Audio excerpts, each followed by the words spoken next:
Welcome again, Aries. It's February 2016. I'm all fired up. I just had a really annoying customer, and not even a customer. You know, you try to help people and give them some advice, and they don't appreciate it.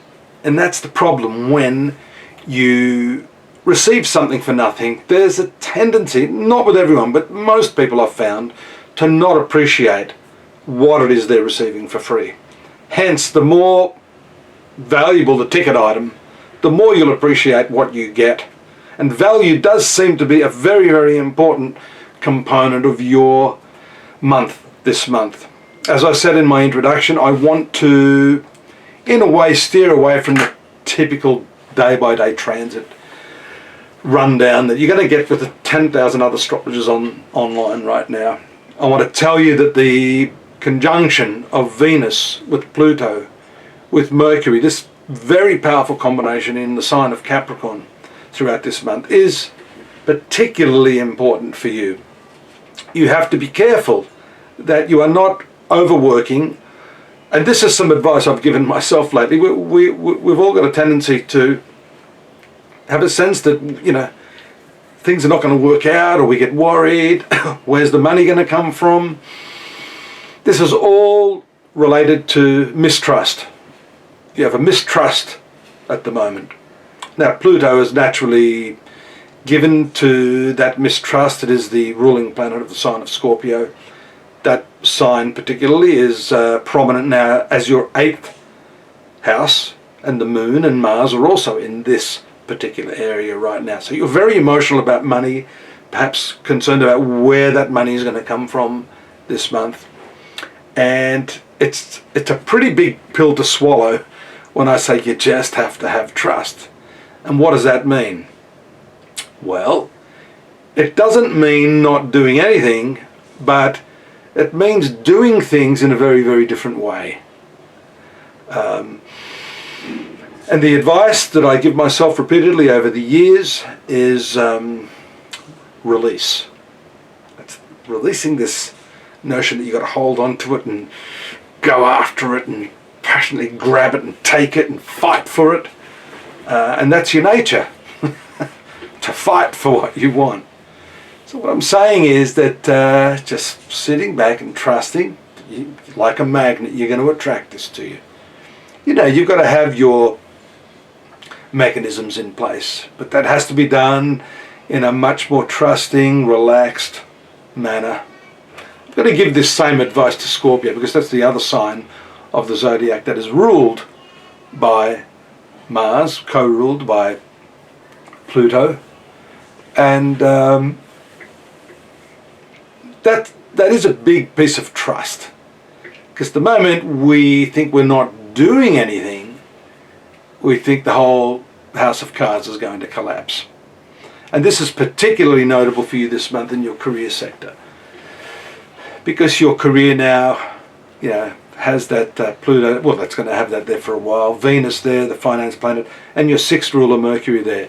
And I believe, if I'm not mistaken, Mercury should be doing some retrogression shortly, or it's just finished its retrogression. I'll have to have a look at that. But the main point I'm making here is this 10th house focus for you, which is your career, and having a bit more trust in the process.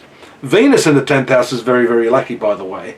It is there up until it moves to the 11th house on February 17.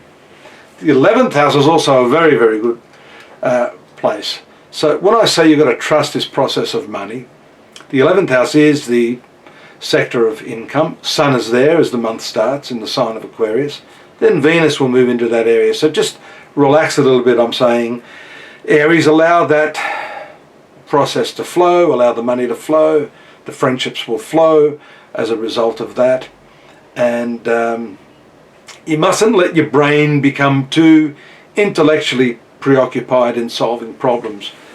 That trust mechanism that I'm talking about has to come from just a relaxation, a letting go, and a confidence that, again, that trust, that everything is going to flow to you in its own good time.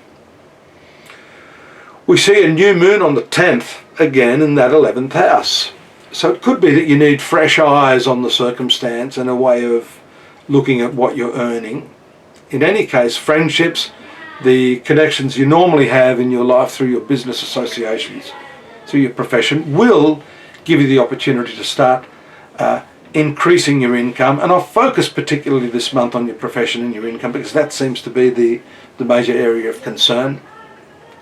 And then the full moon, I believe, on the 24th, which will take place in the sign of Virgo, your 6th house of work and service. And that also brings me to another point of your work, using your work as a means of service, like really coming from that space of enjoying what you do.